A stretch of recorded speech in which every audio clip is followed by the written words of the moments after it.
A buddy of mine had just bought a camera and liked playing around with the exposure open. Not sure about the terminology, but it's kind of a technique to make light look stretched, and probably a billion other possibilities. So we took a couple of colored plastic cups and went out to a part of the woods where we knew there was a trail we could walk down. It was close to midnight because we wanted it to be dark out to be able to see the effect of the light. Me and a friend held the cups over our heads and used the flashlights on our phones to light up the cups. I had a phone that I had to start recording to be able to use the flashlight, and so I did. The plan was to start at the top of a hill and walk down the trail towards the camera to create sort of a string of light. People who knows stuff about cameras, feel free to correct me. As we started to walk down the hill, me and my buddy started chatting, but quickly I noticed his eyes were wide open looking at me as if a werewolf had emerged right behind me. Naturally I said, "What?" getting really scared immediately as well, and we got totally quiet. He says in a high-pitched, whisper screaming type of voice, "You don't hear that?" And then I heard it. The sound of laughter from kids not older than 6 years old. Both of us panicked and started running down the hill, and we got to our friend with the camera way too early, and he says, "What the hell are you doing? You have to walk slowly towards the camera or you'll ruin the shot." We told him that we heard kids laughing in the woods and he didn't believe us, naturally, but I realized that I had the camera running, so maybe it caught something and played it back to him. The microphone picked it up perfectly. 2 or possibly 3 kids around 6 years old or so, in the middle of the woods, no house or guardian or light in sight. Needless to say, we noped right out of there.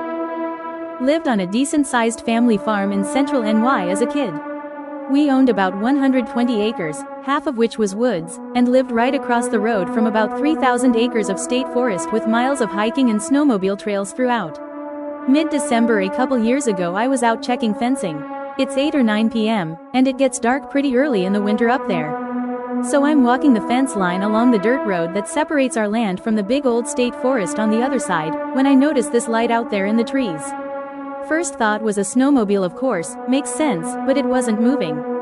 There was no sound. Anyone who's been out at night in a fresh snowpack can attest to how quiet it is. All that snow just dampens the noise. But snowmobiles, even when idle, are loud as hell.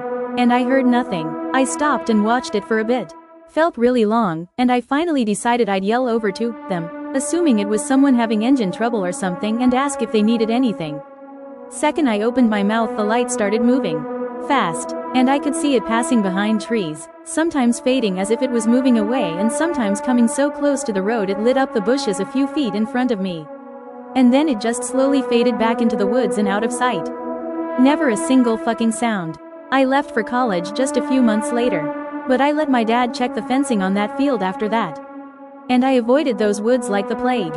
I'm sure it must have been just some guy with a headlamp or something. Maybe a cross-country skier out late at night with headphones on. I'm sure there's a practical explanation, but you go stand out on the edge of a pitch-black forest with no sound but the sprinkling of falling snow around you and watch a white blue ball of light tear through the trees, and tell me how long you could stand there feeling safe.